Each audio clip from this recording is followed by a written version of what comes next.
El Filibusterismo, Kabanata 30, Si Huli. Maraming mga tao ang hindi naniniwala sa mga kumakalat na mga paskin at paghihimagsik. Marami ang nagpapalagay na ito ay paghihiganti lamang ng mga praile dahil sa pagkakatubos sa dalagang si Huli na anak ng tulisang si Kabesang Tales na mahigpit na kalaban ng isang korporasyon. Sinabi ni Hermana Penchang na mabuti raw at pinaalis na niya si Huli dahil ayaw niyang madamay sa galit ng mga praile sa dalaga. Gayong dinadamdam naman talaga nito ang nangyaring pagtubos sa dalaga. Hindi naman makapaniwala si Huli sa balita ni Hermana Bali na patay na si Kapitan Tiago. Ngunit nang malaman na totoo ang balita, ay nawalan ng malay ang dalaga. Dahil sa pagkawala ni Kapitan Tiago, ay wala ng tagatangkilik ang binatang si Basilio. Simula noon ay naging malungkutin na si Huli.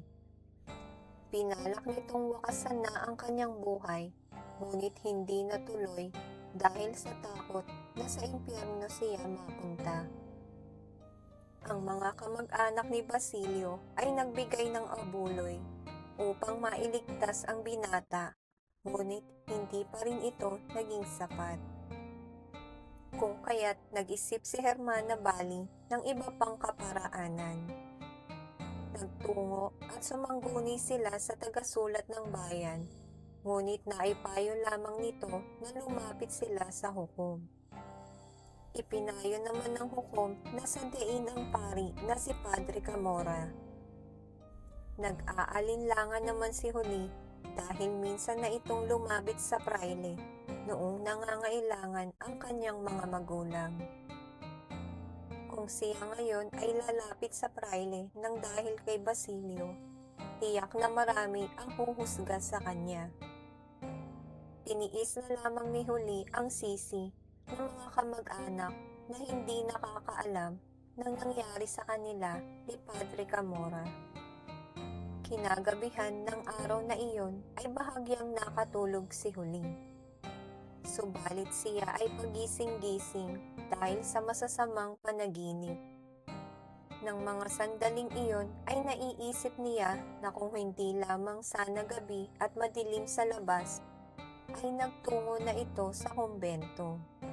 Ilang araw pa ang lumipas, ngunit hindi pa rin nagtutungo si Huli kay Padre Camora.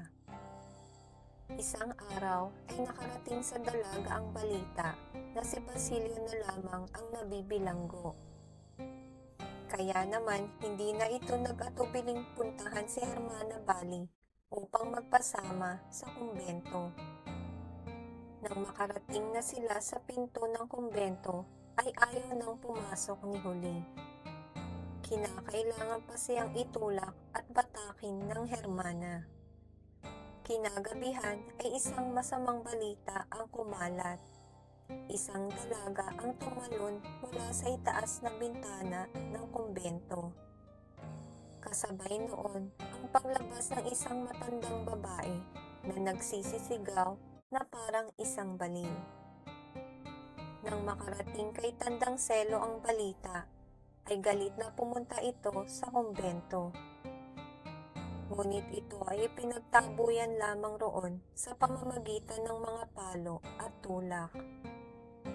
Umuwi ang matanda na iyak ng iyak na parang isang kaawa-awang bata.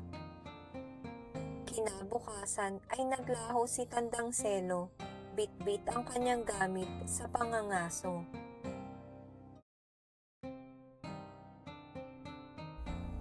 Talasalitaan. Paskin, isang piraso ng papel o tela na may nakasulat na balita o patalastas. Paghihimagsik, pagre-rebelde sa otoridad. Tulisan, rebelde, kumakalaban sa gobyerno. Korporasyon, grupo ng mga negosyante. Tagatangkilik, tagapangalaga, hukom, huwes, tagapamayapa, nag-aalinlangan, hindi sigurado, alanganin, huhusga, kondena, hahatol.